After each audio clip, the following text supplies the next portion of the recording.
Amém, irmãos? Vamos ao nosso texto base, segunda carta de Paulo aos Tessalonicenses, capítulo 2, versículo 16, diz assim: E o próprio nosso Senhor Jesus Cristo e nosso Deus e Pai, que nos amou e em graça nos deu uma eterna consolação e boa esperança, console os vossos corações e vos confirme em toda a boa palavra e obra. Até aqui. Vamos orar. Senhor, nós oramos em nome de Jesus, pedindo que o Senhor venha nos dando sabedoria e que o Senhor venha edificando tua igreja nessa noite. Obrigado por tudo, no nome de Jesus. Amém.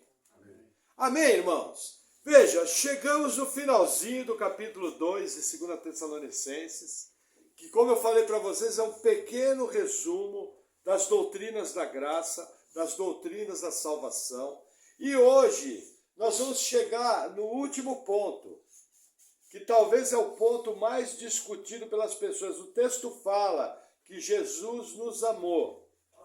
E ele nos amou aonde? A grande manifestação do amor de Jesus estava na obra da cruz do Calvário. E aí o que acontece? Por exemplo, se discute muito qual foi a extensão dessa obra da cruz do Calvário. Por exemplo, você já ouviu a frase que Jesus levou sobre si todos os pecados da humanidade? Quem já ouviu essa frase? Olha que interessante como eu preciso tomar cuidado com as coisas que me ensinam. Se Jesus levou sobre si todos os pecados da humanidade, por que pessoas vão ir para o inferno? Existe muita coisa que as pessoas, elas pegam um ou outro texto na Bíblia, e normalmente esses textos estão envolvidos com a palavra mundo, e eles estão envolvidos com a palavra todos. Por exemplo, quando Maria estava grávida, a Bíblia fala que o imperador convocou toda a terra para ser recenseada. É o que está no texto. Só que nós sabemos que aquela convocação foi apenas para o Império Romano. Os chineses não foram para aquela convocação, os hindus não foram para aquela convocação, os índios aqui no Brasil não foram para aquela convocação. Mas o texto bíblico fala que toda a terra foi chamada para... Pastor, o escritor bíblico está errado? Não. Quando você fala, olha, todo mundo domingo foi no aniversário lá em casa. Ou quando você fala lá em Curitiba, todo mundo é atleticano. Ou você fala, nossa, no Rio de Janeiro, todo mundo é flamenguista. Todo mundo é flamenguista. Todo mundo é atleticano. São forças de expressão. O que eu quero demonstrar nessa noite pela palavra? Saindo fora das discussões da internet. A palavra nos mostra que Jesus morreu pelo seu povo. A extensão do sacrifício da cruz foi pela salvação do seu povo. A expiação foi feita pela salvação da igreja. Jesus não desperdiçou sangue. Aquilo que ele veio fazer, de acordo com o decreto de Deus, de acordo com o chamado de Deus, de acordo com a eleição de Deus, ele 100% cumpriu. E não perdeu em nada. E todos ele trouxe de maneira firme. Como que eu percebo isso? Vou falar para você vai ficar assustado com a simplicidade dos textos. Eu até nem entendo porque que tem tanta discussão. Porque os textos são tão simples. Jesus fala de uma maneira tão simples que ele morreu por sua igreja. Que você até fala, nossa, como é que eu não percebi isso? Para começar o nosso estudo, hoje nós vamos fazer o estudo de trás para frente. Vamos no livro do Apocalipse, capítulo 5.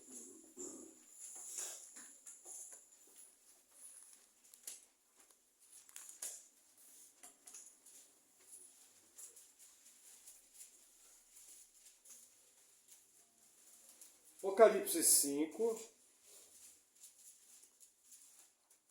versículo 9, diz assim: E cantavam um novo cântico, dizendo: Digno és de tomar o livro e de abrir os seus selos, porque foste morto, e com o teu sangue nos compraste para Deus de toda a tribo e língua e povo e nação. Até aqui. Do que o versículo está falando? Da obra de Jesus na cruz do Calvário. Nós somos comprados.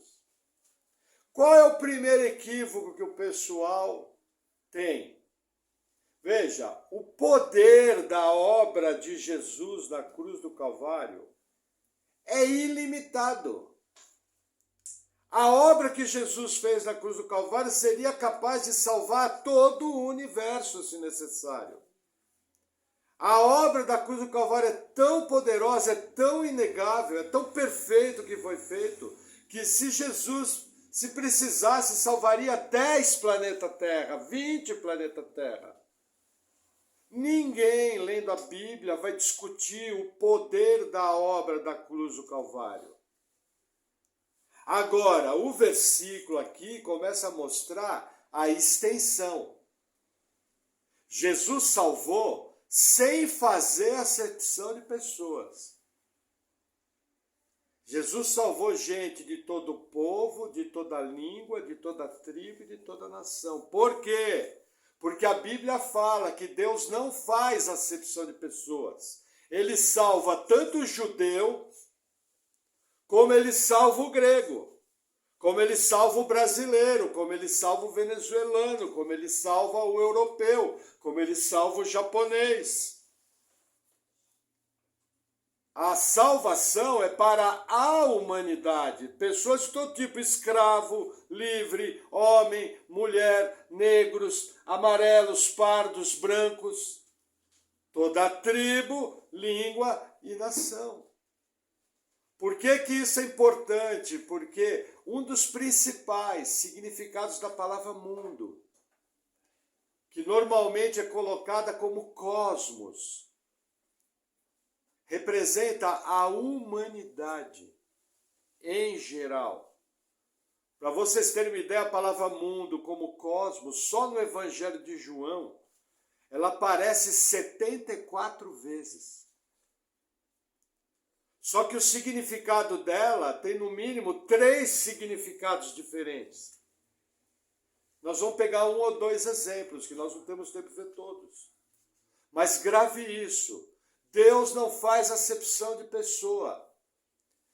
Eu tenho que entender que a Bíblia foi escrita num contexto judaico, onde só os judeus eram o povo eleito. Com a vinda do Messias, aquela acepção que havia de somente os judeus ser povo eleito e os gentios não conhecer a palavra foi quebrada. E aí o evangelho passou a ser pregado em Jerusalém, Samaria, até os confins da terra, sem acepção de pessoas. Amém? Vamos voltar um pouco mais. Carta aos Hebreus, capítulo 10. Você vai passar por 1ª, 2ª e 3ª João, 1ª e 2ª Pedro, vai passar por Tiago, já vai chegar em Hebreus. Hebreus 10.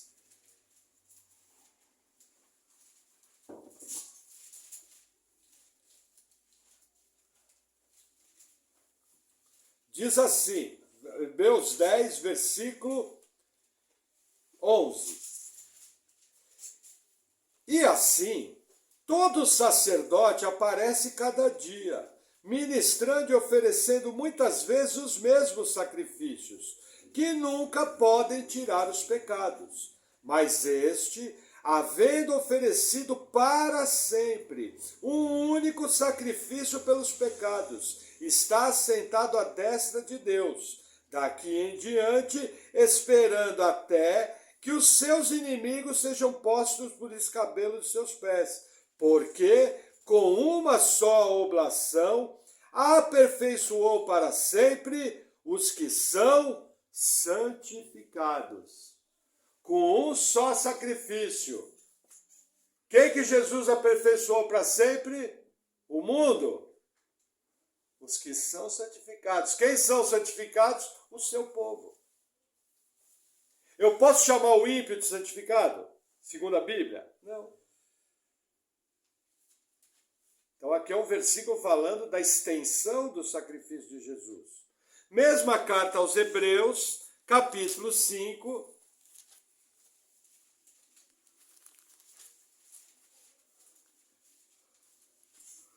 versículo 9. Vamos ler o 8. Ainda que era filho, aprendeu a obediência por aquilo que padeceu. E sendo ele consumado, veio a ser a causa da eterna salvação para todos os que lhe obedecem. Lembra que eu falei? Qual é a marca do eleito? Obedecer a Deus. Qual é a consequência do chamado eficaz? Obedecer a Deus. Para que foi o sacrifício? Para aqueles que obedecem, a sua igreja. Senão o inferno estava vazio. Ninguém ia para o inferno. É curioso isso. A primeira vez que eu me deparei com isso, eu fiquei aos 3 dias parafusando. Mas quando eu me rendi à simplicidade do texto, falei, é verdade, Jesus morreu por sua igreja. Ele não desperdiçou uma gota de sangue. E existe um outro desdobramento, por causa da justiça de Deus. Existe uma questão do pecado ser cobrado, mas nós vamos ver isso no fim. Porque Deus vai requerer de cada um o pecado.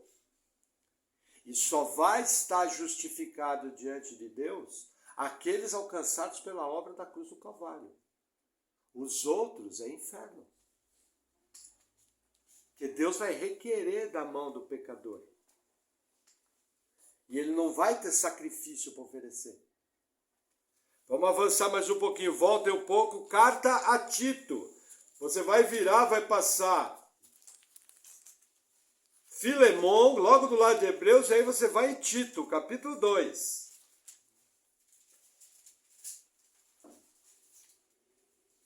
Tito 2, versículo 13, diz assim: aguardando a bem-aventurada esperança e o aparecimento da glória do grande Deus e nosso Salvador, Jesus Cristo, o qual se deu a si mesmo por nós, para nos remir de toda iniquidade, vírgula, olha que interessante, e purificar para si um povo seu, especial, zeloso de boas obras. Por que Jesus se deu?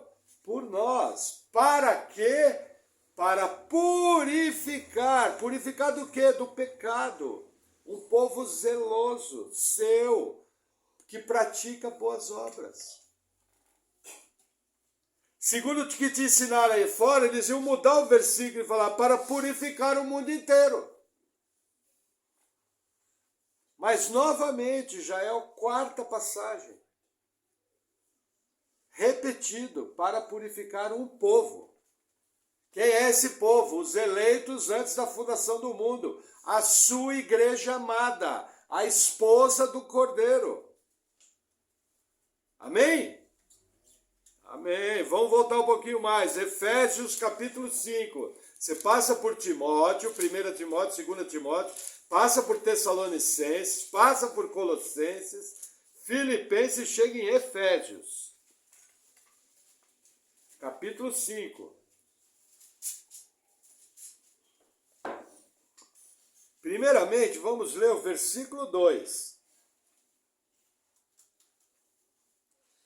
E andai em amor, como também Cristo nos amou, e se entregou a si mesmo por nós, em oferta e sacrifício a Deus, em cheiro suave. Por que Jesus se entregou? Pelo mundo? Por nós. Versículo 25. Vós, maridos, amai vossas mulheres, como também Cristo amou a igreja, e a si mesmo se entregou pelo mundo.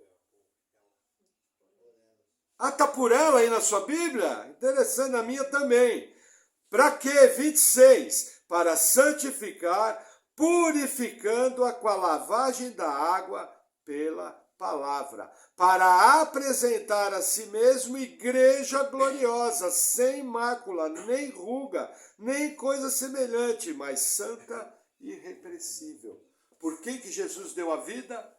Pela igreja pura, sem mácula. O versículo é simples.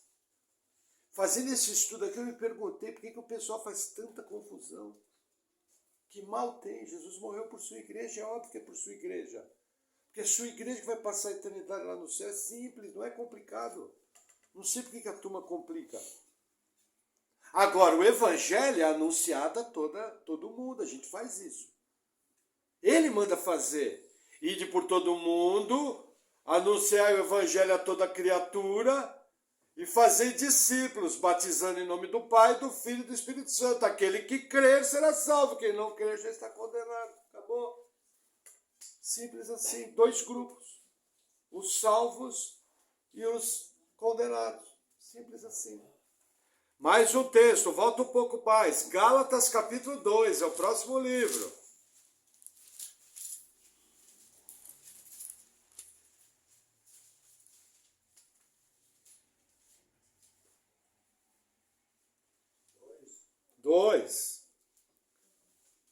Versículo 20. Aqui Paulo vai mais longe. Olha o que Paulo vai falar aqui, a pretensão de Paulo. Já estou crucificado com Cristo, e vivo não mais eu, mas Cristo vive em mim. E a vida que agora vivo na carne, vivo-a pela fé do Filho de Deus, o qual me amou e se entregou a si mesmo por mim. Paulo vai mais longe aqui, ele vai no pessoal. Cristo se entregou por mim, se entregou pelo Claudoí, se entregou pela Nolisbel, se entregou pelo João, pelo Vicente, pelo Humberto. A salvação é pessoal, o seu nome foi escrito no livro da vida antes da fundação do mundo, um decreto lá na eternidade passada, e Deus efetivamente veio te buscar, sem desperdiçar uma gota de sangue.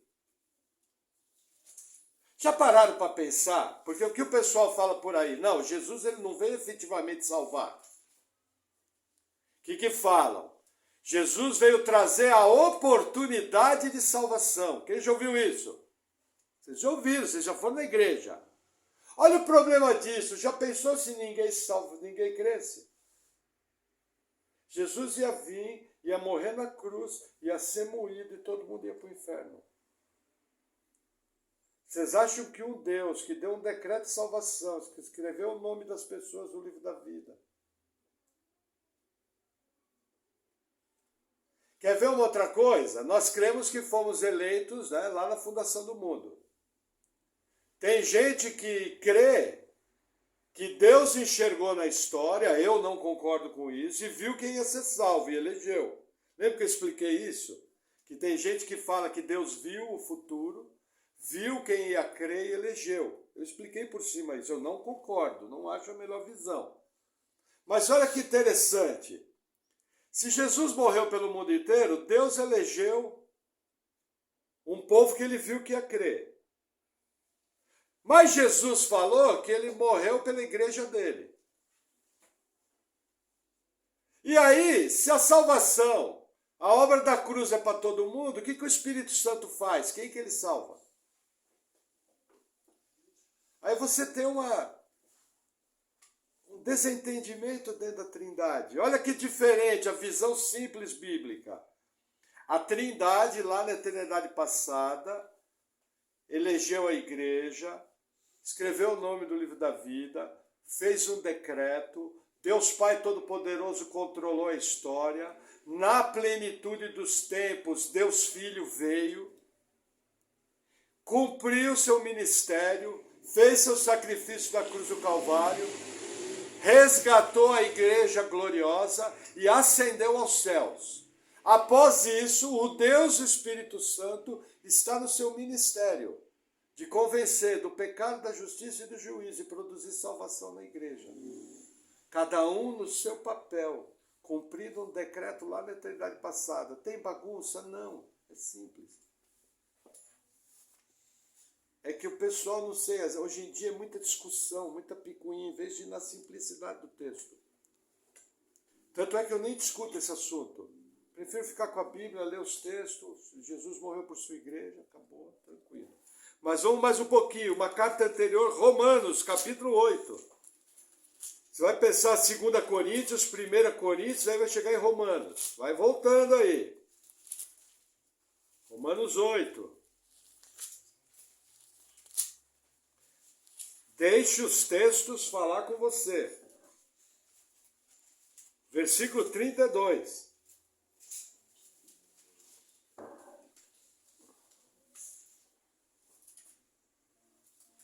Romanos 8, 32 diz assim: aquele que nem mesmo a seu próprio filho poupou, antes o entregou por todos nós, como não nos dará também com ele todas as coisas? Quem tentará acusação contra os escolhidos de Deus? É Deus quem o justifica.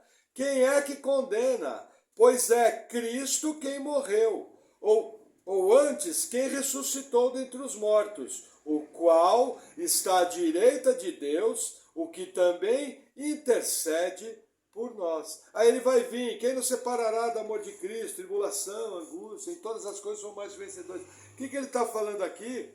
Que Deus não poupou seu Filho para a salvação da igreja. E além de Cristo ter salvado a igreja, ele está sentado à direita de Deus Pai Todo-Poderoso e intercede pela igreja. Porque nós somos pecadores. Infelizmente, depois de salvos, a gente ainda peca.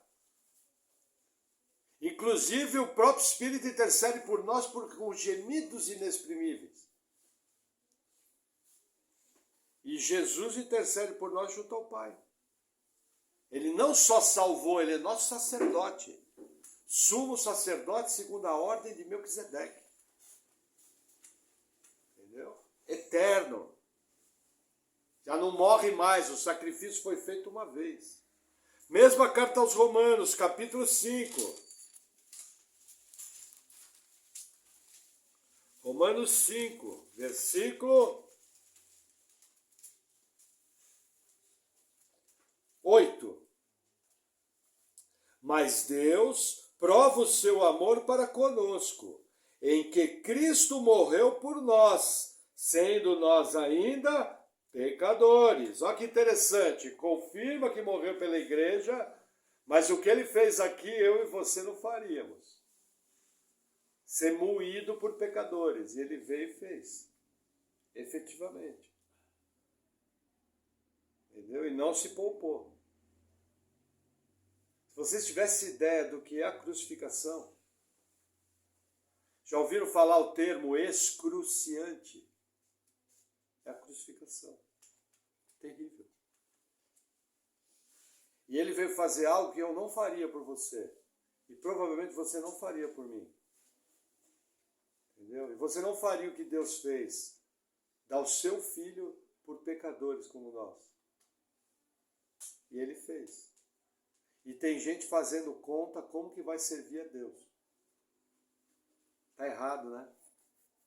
Romanos capítulo 4, versículo 25, aí pertinho.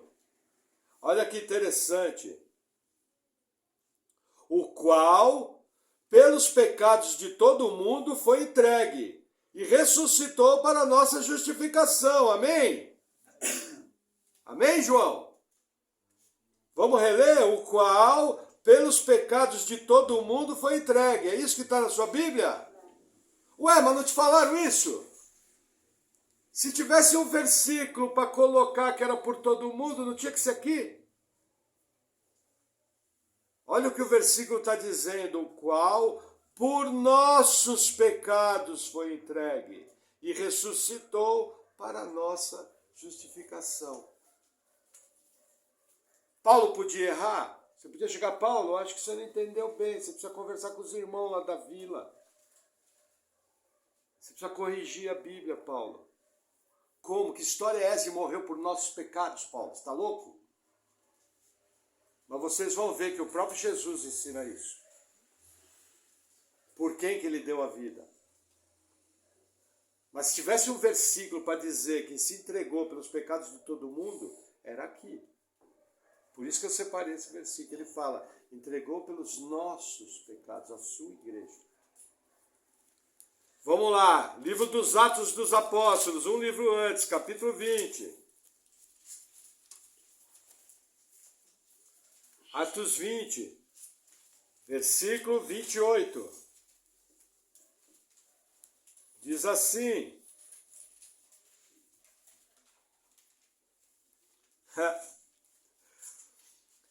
olhai, pois, por vós e por todo o rebanho que sobre o Espírito Santo vos constituiu bispos, para apacentardes a igreja de Deus, vírgula, que ele resgatou com seu próprio sangue.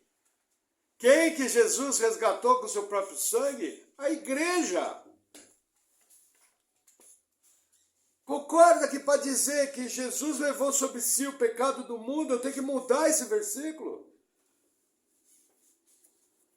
Entendeu? É que a turma confunde o poder da obra da cruz, a suficiência necessária de poder salvar até o pior pecador, com a extensão da obra da cruz. A extensão da obra da cruz é pelos salvos, sem desperdiçar sangue. Amém? Vamos lá, glória a Deus, né? Porque se fosse ao contrário, a salvação já não dependia mais de Deus, dependia de mim e de você. Quem garante que você ia dizer sim? Aquela beleza de pessoa que você era quando você era pecador, será que você ia dizer sim? Eu vou dizer para você o que eu ia dizer sim. Eu ia dizer sim para festa, vida boa, pecado. Se Deus não tivesse intervido na minha vida, eu estava mais ímpio do que nunca. Estava mergulhado em pecado até o pescoço, mas Ele muito me amou, interferiu na minha vida, e até a fé para mim crer Ele deu. E glória a Deus por isso, eu sou muito agradecido por isso. Porque se dependesse de mim, eu estragava tudo. Estava na impiedade até agora. Agora, se você se acha tão bom assim, não, eu viria para Cristo. Amém, glória a Deus pela sua vida. Eu já estou no time daquele lá que batia no peito, miserável pecador, tem misericórdia de mim. Eu sei que eu não prestava. Amém? Vamos lá. Evangelho de João, capítulo 17. Volta mais um aí. A coisa está esquentando. Evangelho de João 17. Vamos ver o que nosso mestre...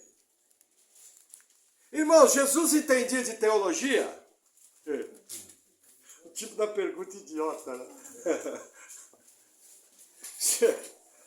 O Criador do Universo, que inspirou a Bíblia.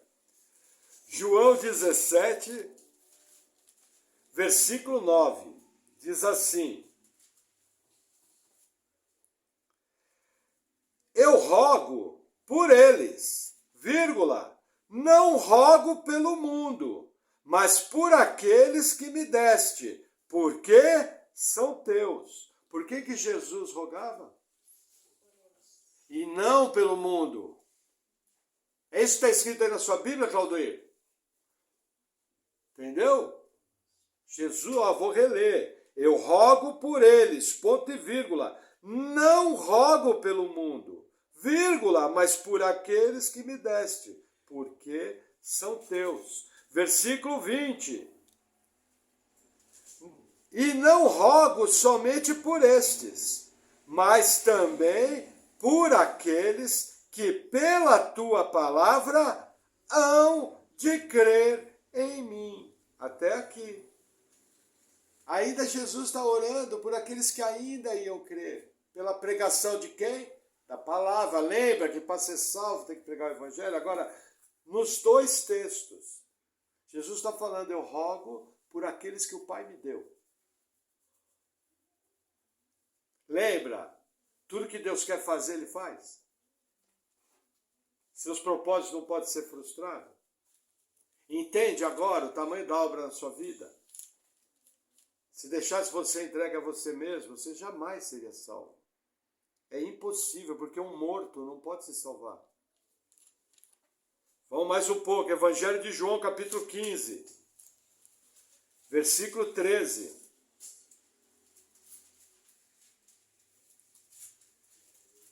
Ninguém tem maior amor do que esse, de dar a alguém a sua vida pelos seus amigos. Vós sereis meus amigos se fizerdes o que eu mando. Por que Jesus deu a vida? Pelos seus amigos, pelos seus irmãos, a sua igreja. Está em vermelho aí na tua Bíblia, irmão João?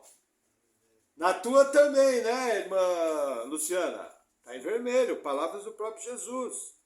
Mesmo Evangelho de João, capítulo 8, versículo... Não, vamos primeiro João 10. Evangelho de João,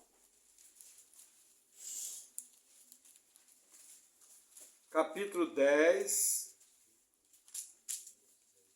versículo 11. Eu sou o bom pastor.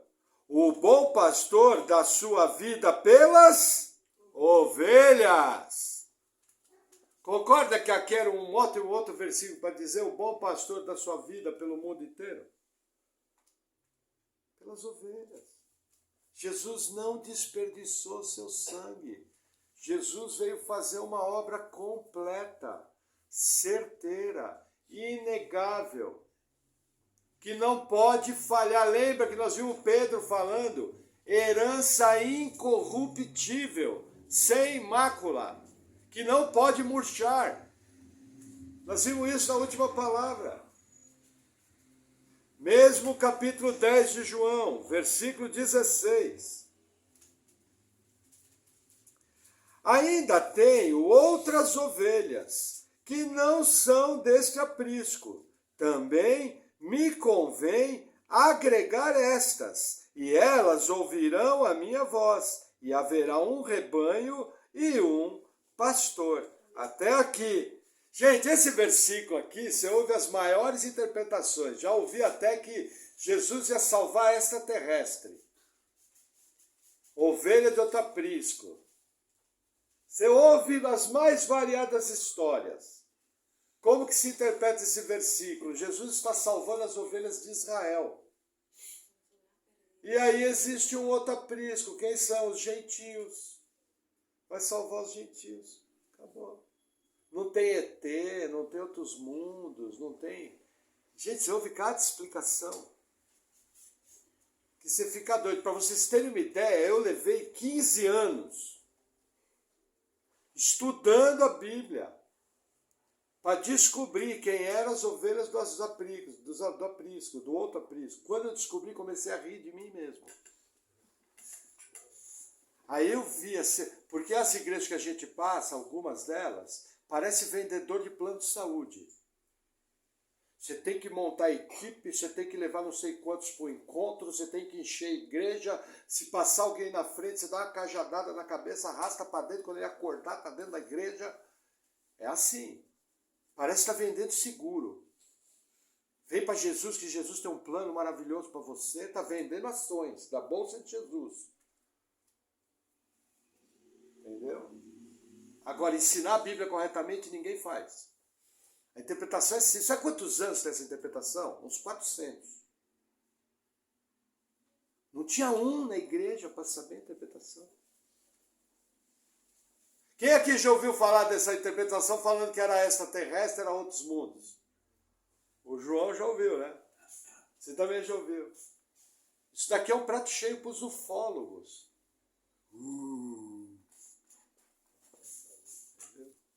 Lembrando que nós não cremos em OVNIs como eles creem no mundo. Para nós, extraterrestres existem. Quem são? Principados, potestades, forças espirituais da maldade na região celeste. Demônios. Entendeu? Simples assim. É o mundo espiritual formado pelos demônios para trazer engano. Essa é a ideia, fazendo um parênteses da palavra. Mesmo Evangelho de João, capítulo 8. Versículo 26. João 8, 26, diz assim. Espera aí.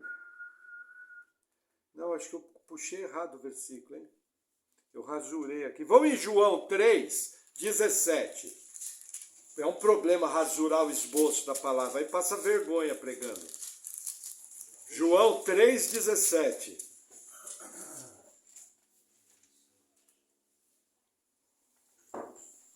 Diz assim, olha que interessante.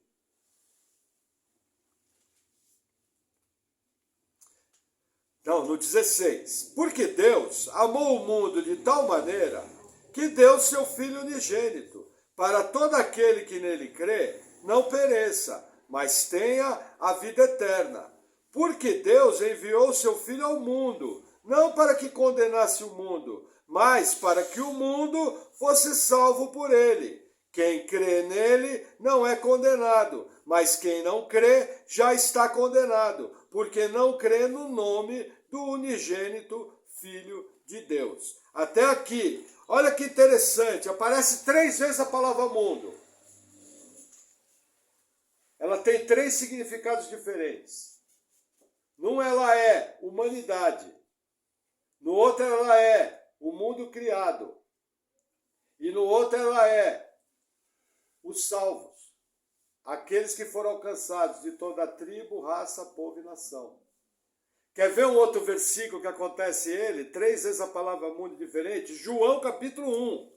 Olha que interessante, esse aqui é impressionante. João 1, versículo 10. Olha que interessante. Esse é num versículo só. Estava no mundo, e o mundo foi feito por ele, e o mundo não o conheceu. Veja, que mundo foi feito por Jesus? O universo. Está traduzido como? Como mundo. Que mundo que não creu em Jesus? Os incrédulos. Está traduzido como mundo. E o outro no começo, estava no mundo. Aonde? Quando ele veio à Terra. Quer dizer, no mesmo versículo, 3 vezes a palavra mundo, com 3 significados diferentes. Lembra, todo mundo é corintiano. É força de linguagem. É mundo hebraico. Só havia salvação para judeus. Jesus abriu salvação para os gentios. Toda tribo, língua, povo e nação. Inclusive lá em Timóteo tem um texto que fala o seguinte, que a gente faça oração pelos reis, pelas autoridades, pelos juízes. E nesse texto fala que Deus queria salvar o mundo. Só que quando você lê o contexto do texto, você vê que é toda espécie de pessoas, rico, pobre, homem, mulher, livre, escravo. O contexto é mais amplo do que a leitura simples. E aí a gente confunde. Por exemplo, no Brasil, todo mundo é vagabundo. Todo mundo é vagabundo no Brasil? Tem bastante. Entendeu? No mundo, todos os políticos são ladrões. Todos são ladrões. No mundo. São forças de expressão. É que nem eu gosto daquele exemplo, né? Ah, eu liguei para a pessoa 300 vezes. Você ligou 300 vezes. Você ligou 10 no máximo. São forças de expressão. Vamos agora no Evangelho de Mateus para encerrar. Mateus, capítulo 26. Esse texto é muito bonito, é um texto conhecido, que por causa da emoção do texto eu não percebo o que está escrito aqui. Mateus 26.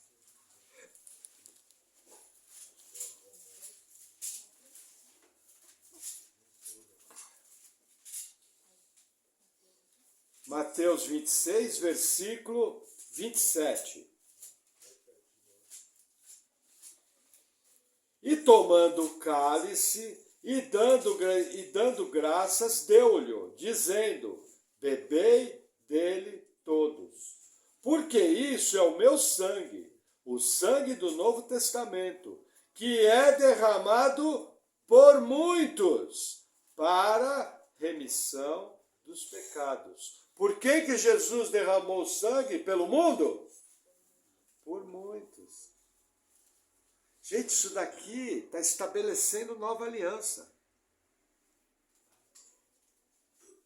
É um momento solene, ele toma o cálice por muitos. Outro texto fala que ele morreu por amor de muitos. É que nunca te mostraram esses textos. Pega lá 2, 3 textos e fala morreu por todo mundo. Lê de maneira indevida, aí até eu vou falar, morreu por todo mundo, estou lendo aqui.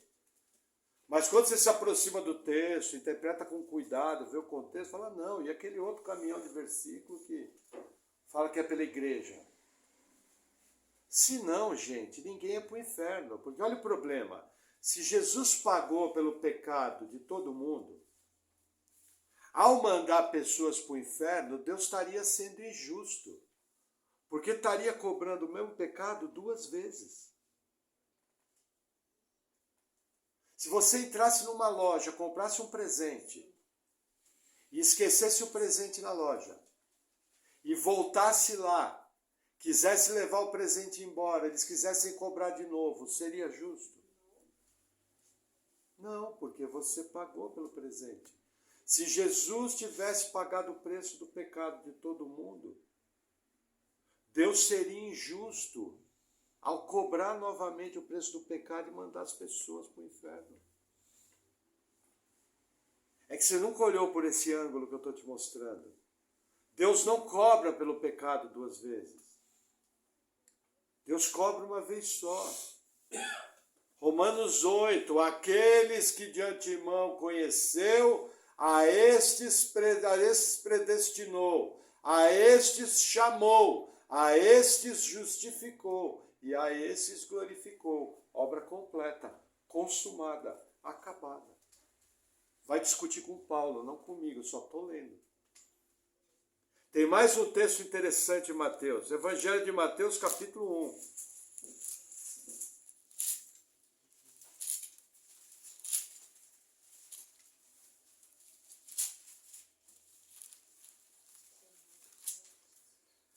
Mateus 1. Gente, esse aqui é impressionante. Isso aqui é um anjo que está anunciando a Maria. Mateus 1, 21.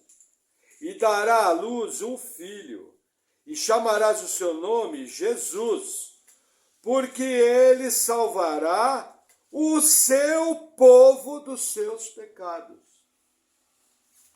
Novamente, isso é um anúncio da visitação. Quando Jesus vai ser plantado no útero de Maria. Salvará o seu povo. Não é salvará o mundo todo. Presta atenção. O sacrifício da cruz do Calvário não pode ser em vão. Jesus não veio para perder ponto. A coisa é muito bem arranjada, é um decreto de Deus lá na eternidade passada. Até o momento para você ouvir o Evangelho, foi Deus que deu. O convencimento de que você era pecador e ia para o inferno, foi o Espírito Santo que deu. A fé, foi Deus que deu. O novo nascimento para iniciar o processo, lembra Nicodemos falando com Jesus? Jesus olha para Nicodemos e fala, olha, é necessário nascer de novo. Lembra o texto do jovem rico? Que quando Jesus explica, Jesus fala, olha, é muito difícil um rico entrar no reino dos céus. Por quê? Na mentalidade judaica, quem tinha dinheiro estava bem com Deus. Naquela época não tinha evangelho da prosperidade, mas eles já pensavam assim. Aí quando aquele jovem rico se aproximou e foi embora desanimado, os apóstolos ficaram pensando, peraí, nós somos tudo pobre. Estamos correndo atrás da nossa salvação, tudo Durango aqui. E esse camarada que é rico não pode ser salvo? Aí Jesus chegou a eles e falou, mas Senhor, quem pode ser salvo? Sabe qual que é a resposta de Jesus? Jesus responde, ao homem isso é impossível. ser salvo. Ao homem isso é impossível, vai conferir na sua Bíblia. E aí tem uma vírgula maravilhosa, glória a Deus pela vírgula. Porém a Deus tudo é possível. Até essa figura aqui ser salva. Tudo é possível. Não há impossíveis para Deus. Não há. A Deus tudo é possível. E aí vamos para o último texto-chave. Isaías, capítulo 53, lá no Antigo Testamento. Ó, eu cheguei em Jeremias na primeira virada, estou na frente dos irmãos. Cheguei em Isaías 59, estou ganhando, vou ganhar uma bala no fim. Isaías 53.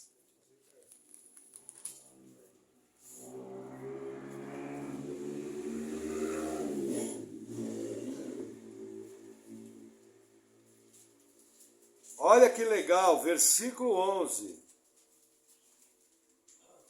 Falando do resultado da obra da cruz do Calvário.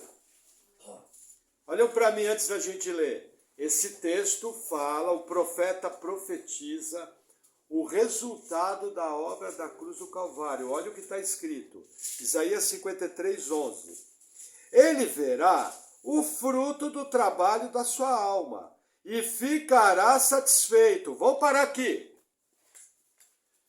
Se a obra da cruz do Calvário é só a possibilidade, e aí a pessoa não crê, vai para o inferno, Jesus fica satisfeito?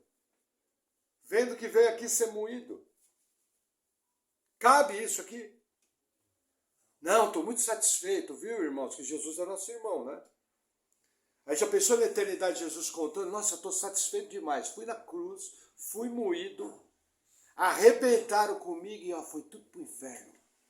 Nossa, como eu estou satisfeito. Cabe no versículo? Com o que Jesus está satisfeito? O que ele veio fazer? Ele cumpriu. Olha a continuação do versículo.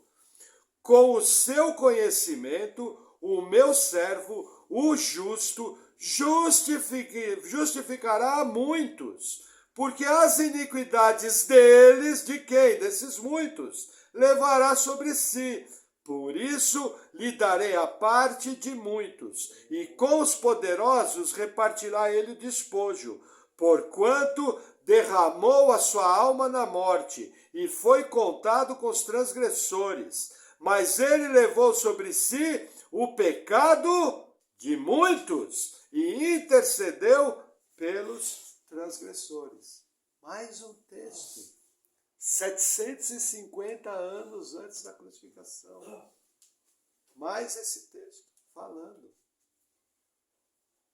Entendeu? A obra da cruz do Calvário, o alcance dela, a expiação, a justificação é para a igreja.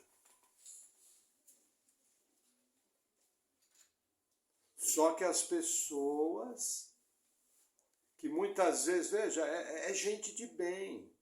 São pessoas boas. Tem muita gente que às vezes ela não presta atenção em determinados detalhes, em determinado conjunto de textos. Gente, por uns 15 anos, estou salvo, vai fazer 24. Se você perguntasse para mim, Jesus morreu por quem? Eu ia falar pelo mundo inteiro.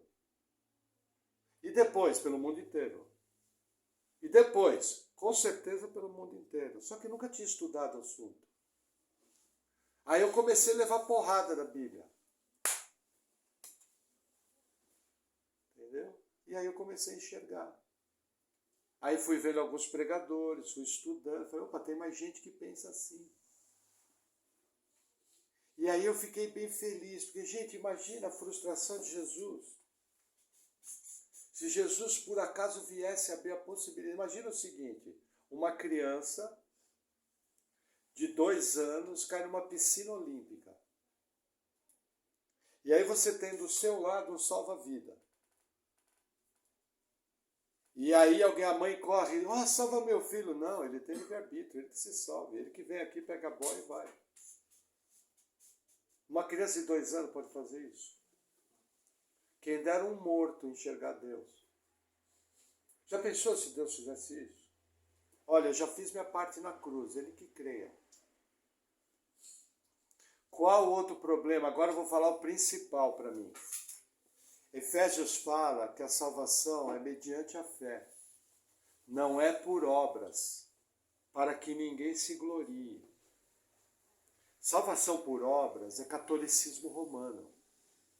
Salvação por obras é heresia.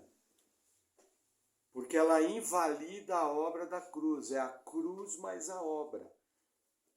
Sabe, a cruz mais o terno, a cruz mais o sábado, a cruz mais ir todo dia para a igreja, a cruz mais usar saia, a cruz e não cortar cabelo.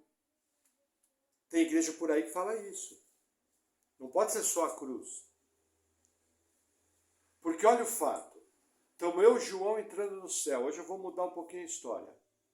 E aí a gente está feliz da vida. Aí de repente o João, quando a gente está chegando perto da porta do céu, ele fica triste. Aí o João fala, João, o que você está triste? Nós estamos entrando no céu.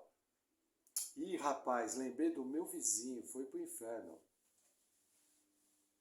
Aí eu já bato nas coisas, João, deixa de ser bobo, nós cremos. Ele não. De quem que é o mérito? De quem que é o mérito? É de Jesus ou é teu? Entendeu? Se você disser que está aberto, o mérito final da salvação está na mão do homem. Eu posso chegar diante de Deus, me gloriar, falar, ó Deus, o Senhor investiu em terreno bom, porque eu criei. Eu era uma tranqueira, mas o Senhor mandou o Espírito Santo lá, mas, chefia, eu criei. A gente pode se chegar a Deus assim? Concorda que o crer é uma obra humana? Só que é uma obra que o homem faz mediante o poder de Deus. Aí a obra é de Deus. Lembra? Vou tirar o coração de pedra, vou colocar o coração de carne, vou colocar o meu espírito e vocês vão andar na minha lei e vocês vão estar para sempre comigo. Nova aliança, profetizada em Jeremias. Muito cuidado, lógico, você não vai ficar discutindo com as pessoas nem nada. Eu normalmente faço assim, quando a pessoa fala comigo, Jesus morreu por todo mundo, eu respondo, glória a Deus que Jesus salvou sua igreja.